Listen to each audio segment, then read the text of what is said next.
मैं हूं पल्लवी नागपाल, जेरत प्रोफेसर, बड़ा गुरुकुल। क्या आप अपने बिजनेस को आगे बढ़ाना चाहते हैं? क्या आप फ्रेंचाइजी लेने की सोच रहे हैं या फ्रेंचाइजर के तौर पर अपनी फ्रेंचाइज देना चाहते हैं? तो फ्रेंचाइजिंग का संपूर्ण ज्ञान आपकी सारी की सारी कंफ्यूजन्स को दूर करने के लिए ही बनाया गया है।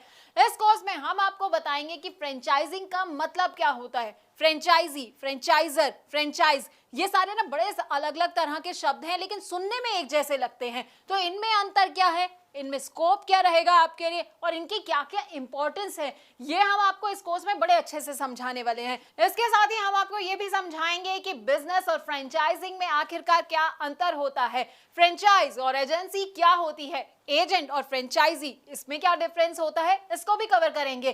फ्रेंचाइज बिजनेस से फ्रेंचाइजी और फ्रेंचाइजर को आखिरकार क्या क्या फायदे होते हैं और उससे जुड़े क्या क्या रिस्क होते हैं। अरे भाई, फायदे जान रहे हैं तो रिस्क के बारे में भी तो जानना बड़ा जरूरी हो जाता है, तो हम आपको ये भी समझाएंगे। अब अलग अलग तरह के ना फ्रेंचाइज मॉडल होते हैं जो कि लोगों को पता नहीं होते हैं, तो आपके लिए कौन सा मॉडल सही रहने वाला है, फोको, फोफो, कोको, कोफो, अब इन सब के बारे में भी हम आपको बताएंगे। हम इनके फायदे तो आपको बताएंगे, साथ ही साथ ना इनके नुकसान भी आपको बताएंगे। अब सही फ्रेंचाइज बिजनेस चूज करते वक्त किन किन बातों का आपको ख्याल रखना चाहिए और फ्रेंचाइज बिजनेस से जुड़े कौन कौन से लीगल इश्यूज होते हैं, इसकी पूरी जानकारी भी हम आपको देंगे।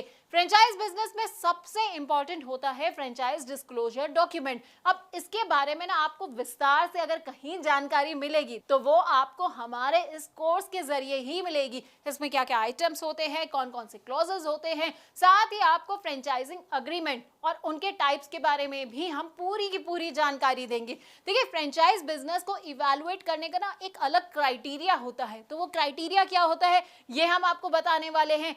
इसके अलावा ट्रेनिंग कैसे दी जाती है अपने फ्रेंचाइजी को, तो हम आपको वो भी बताएंगे। डेवलपमेंट ऑफ एसओपी की भी आपको हर डिटेल के बारे में हम आपको अच्छी तरह से समझाने वाले हैं। अब फ्रेंचाइजी और फ्रेंचाइजर के ना फेलियर के भी कई कारण होते हैं। अब देखिए, आपने बिजनेस तो ले लिया, फ्रेंचाइजी आप बन गए हैं, लेकिन आपको समझ नहीं आया कि भाई मैं फेल कहाँ हो गया। तो फेलियर क्यों हो सकता है, किस किस वजह से हो सकता है, क्या क्या कारण हो सकते हैं फेलियर के, ये भी हम आपको समझाएंगे। तो 20 वीडियोस के अंदर ना आपको हम फ्रेंचाइजी फ्रेंचाइजर से जुड़ी हर बात को बताने वाले हैं।